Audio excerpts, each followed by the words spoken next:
Do you believe in A&M going forward, Pete? Was this a great win, or was it a sign of things to come that A&M is? I had the same thought as Dan. I wondered, for instance, in my poll, I still have LSU number one. Their defense is tremendous. I'm not convinced. I have 3 or 4 teams that I could have easily put at the top of the rankings.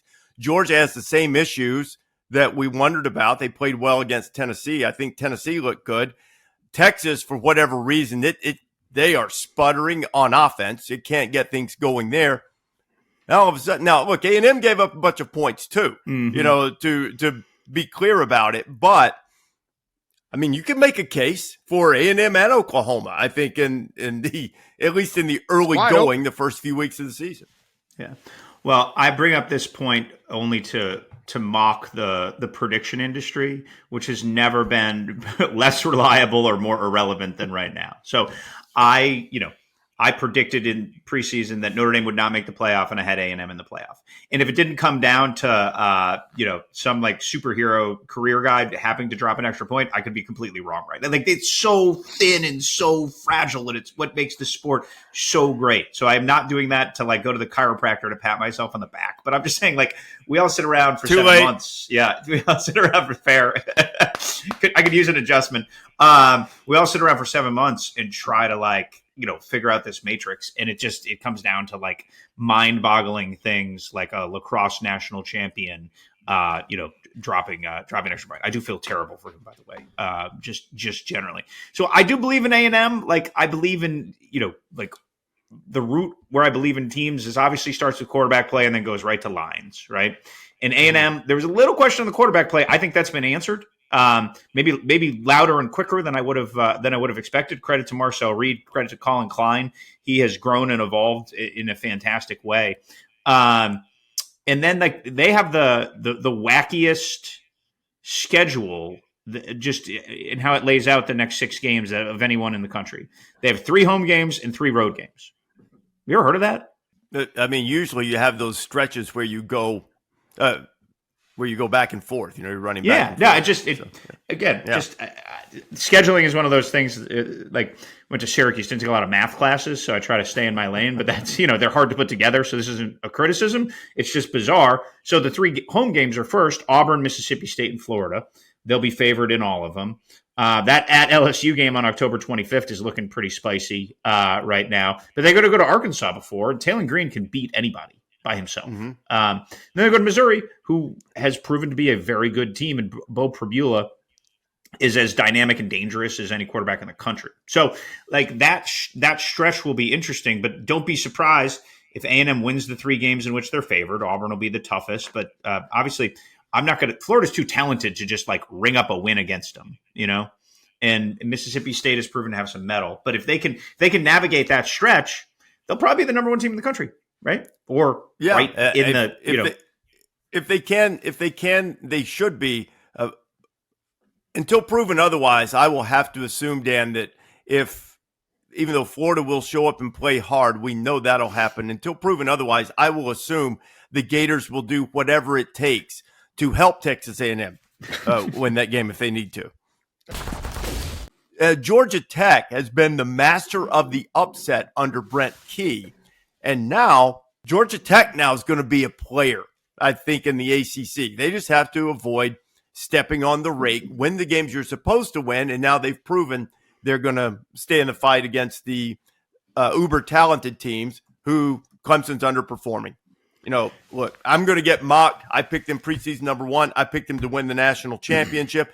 I've already, I think Bill Connolly's made some semi-snide swipes. I didn't see what everyone else did. I saw 3 first-round draft picks on defensive line. I saw a veteran quarterback. I saw explosive receivers. None of them are dominating the game, not the way they should. They still have offensive line problems. They have for a long time. They haven't been able to get around it. And, Bill, so far up to this point, Bill and those who doubted Clemson were right, and I was wrong. And the pieces look good, and for whatever reason, they haven't fit together. They haven't played to their capabilities. Now, LSU's a terrific team. Georgia Tech's a really good team. No shame in losing those games to those teams. Troy's a solid outfit. Clemson hasn't played to his capability one time. Not one time this year. And, now they're up against it with 2 losses and already a conference loss too. Let me start by giving Georgia Tech their flowers. I think what Brent Key has done there has been fantastic. We were around them a bunch in Dublin last year, Rece, and I remember after they upset Florida State, which at the time was a seismic upset. I think people forget a little bit about what it was in that moment. And he told me in the stadium, in the tunnel after the game, basically, like, we build our program around big people. He said they had 18 staff members who were former linemen. So you walk in the building as a recruit, an O-line recruit, a D-line recruit, you're going to see other people. It's not some, not some yoga instructor who's going to be teaching the guards, right? Like they are a program that is going to be built in the trenches. Brent Key obviously is former offensive lineman there, and they had a very linear philosophy. We are going to spend, like they did on Josh Petty, on 5-star offensive linemen. We are going to build in the trenches, and we are going to out-slug you and out-tough you. And that vision laid out clearly has manifested itself in a very clear way. Now, Haynes King, unbelievable, goes without saying, needs to stay healthy, right? They wisely sat him for Gardner-Webb because he had a lingering lower body issue. They do really like the next guy they have up, Aaron Philo. But what Georgia Tech has done, just as much as they have proven the maestro of these wonderful upsets, number 4 Miami last year, number 10 Florida State last year, they've also shown a propensity to lay eggs. Now, 21-6 last year at Virginia Tech. They lost to Syracuse in the Carrier Dome, 31-28. The Tech game, they were without King, which makes a difference. But can they ride consistently through a very manageable schedule, right? I don't think they will be an underdog in any game until Georgia by the end of the year. NC State, road games at NC State, at BC, at Wake Forest, and at Duke. So they will be challenged, but they have shown that they can be a high-end ACC team. And remember when they hired Brent Key, he was on staff. He went there. They tried to hire Willie Fritz, and Willie Fritz wouldn't agree to the job or talk to them or whatever the nuance was until he coached Tulane in the AAC title game. And they didn't wait, and they pivoted to Key.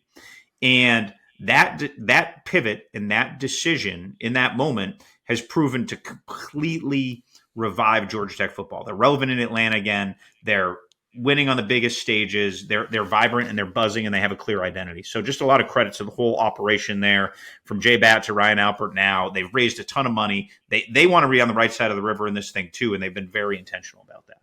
One of their great traditions in college football, they did it Saturday. Georgia Tech, you tear down the goalpost and you carry it to the president's mansion and throw it in his swimming pool. That's where they. There's a debate normally. Where's it go? We talked about elite defense, Mississippi State's elite goalpost defense last year. Georgia Tech, let's go. We're going right to the president's house, and he's got this sweet little pool in the back. If you see the videos, not bad. A little brick paver, all the stone pavers and everything. Really nice. The president is not there like sun tanning himself or anything like that, but all of a sudden his backyard has like 500 frat guys and they toss it in the pool. So they showed, I think Pete's right. They've shown they can play with anybody. They've shown they can lose to anybody. This is at NC State. November 1's a big game, but very manageable that this team could be going into hosting Georgia at the end of the year. Very, very high. And this is an excellent, he is building an excellent program there. This is the competitive nature of college football has never been better because of the transfer portal. These guys are going all over the place, and all your brand, not all your brand names, Ohio State's still looking pretty good, but a lot of brand names aren't looking so good, and a lot of teams are coming up out anywhere. That's why this SEC, just to take the SEC, which Georgia Tech's not in, obviously, but roll your dice on who you think's going to win this thing.